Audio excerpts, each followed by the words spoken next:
ఓం నమో నారాయణాయ. సృష్టిని కాపాడటానికి శ్రీ మహావిష్ణువు ప్రతి యుగంలో అనేక అవతారాలలో ఈ భూమిపైకి వస్తూనే ఉన్నారు. ఈ వీడియోలో శ్రీ మహావిష్ణువు యొక్క 3వ అవతారమైన శ్రీ వరాహ అవతారం గురించి మనం తెలుసుకోబోతున్నాము. అసలు స్వామివారు వరాహ అవతారం ఎందుకు ధరించవలసి వచ్చింది?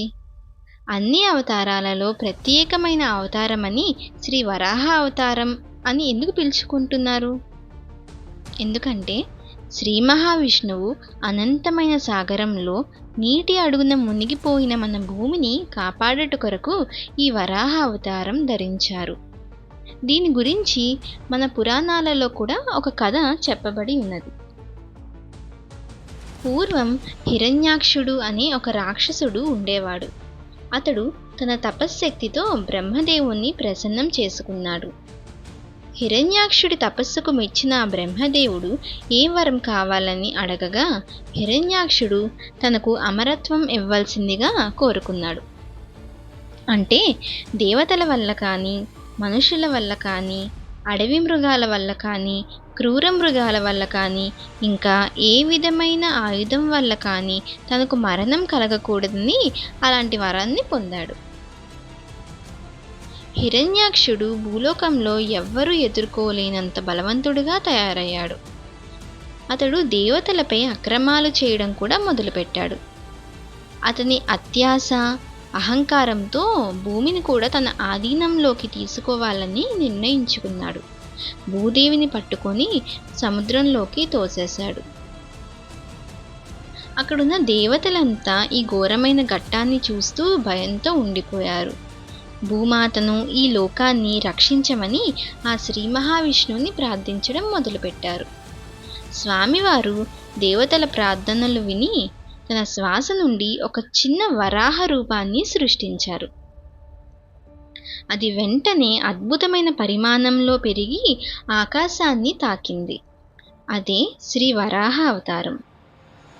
భూదేవిని రక్షించడానికి వరాహ రూపంలో శ్రీ మహావిష్ణువు గంభీరమైన గర్జనతో సముద్రంలోకి దూకారు.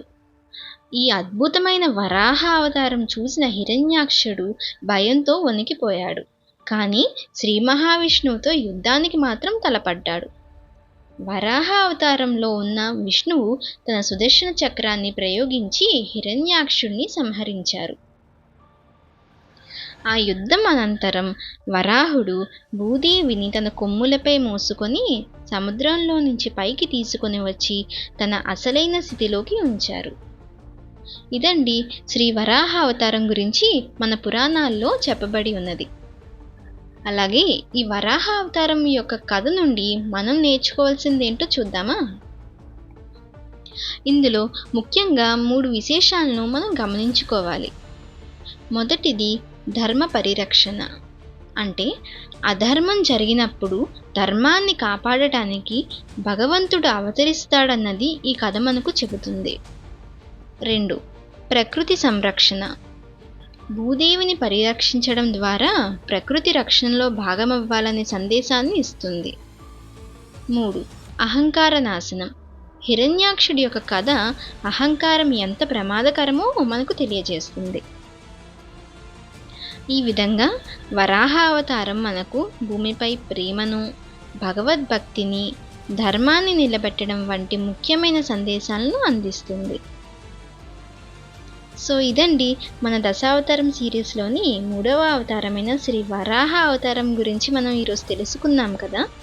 రాబోయే వీడియోస్లో మన దశావతారం సిరీస్ కంటిన్యూ చేస్తూ మిగిలిన అవతారాల కోసం కూడా మనం తెలుసుకుందాం. మీ ప్రశ్నలు, అభిప్రాయాలు లేదా మీకు తెలిసిన ఏ ఇతర విషయాల గురించైనా కూడా కమెంట్స్లో రాయండి. ఈ వీడియో నచ్చితే లైక్ చేసి మీ ఫ్యామిలీ అండ్ ఫ్రెండ్స్తో షేర్ చేసుకోండి. అలాగే మన ఛానల్ని సబ్స్క్రైబ్ చేయడం మర్చిపోకండి.